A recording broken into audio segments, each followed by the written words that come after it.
ધનસુરાના ભેસાવાડા bus station પાસે ટ્રકે એક્ટિવાને હડફેટે લીધું।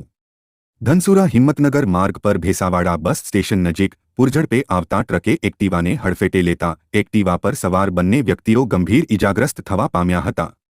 બંને ઇજાગ્રસ્ત એક્ટિવા સવાર ભેસાવાડા ગામના રહીશ હોવાની પ્રાથમિક વિગતો પ્રાપ્ત થઈ છે।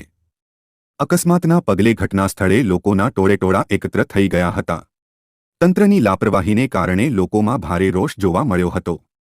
ભેસાવાડા ગામના સ્થાનિક નાગરિકોની માંગ છે કે ભેસાવાડા બસ સ્ટેન્ડ નજીક બમ્પ બનાવવા વારંવાર માંગણી કરવા છતાં માર્ગ અને મકાન વિભાગના અધિકારીઓ અમારી માંગણી ધ્યાન પર લેતા નથી।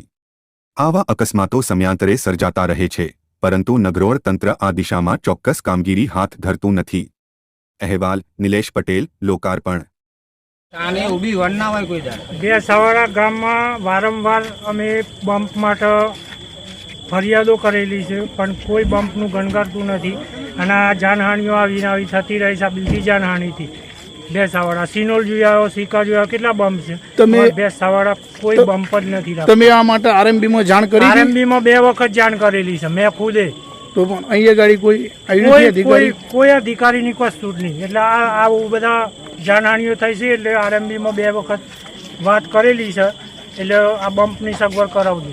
આ જે એક્સિડન્ટ થયો કયા ગામના હતા? ભેસાવાડા ગામના જ છે। વિઠ્ઠલભાઈ મગનભાઈ પટેલ અને ચીમનભાઈ દેવકાનભાઈ પટેલ।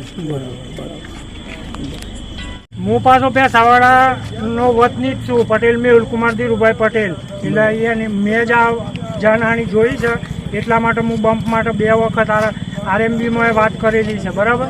એટલે આવી જાનહાની આ બીજી વખત થઈ। અધિકારીઓ કે ધ્યાને લીધી? અધિકારીઓ તો કશું ગણગારતા નથી। આ સિનોલમાં નથી બમ્પ લગાવી દીધા? લગાયા તો સિનોલમાં 6 નહીં 8 બમ્પ છે। અમારે ભેસાવાડા તૈયાર કાઢી નાખે। અમારા આરએમબીમાં રજૂઆત કરેલી છે? આરએમબીમાં રજૂઆત કરેલી છે, 2 વખત કરેલી છે।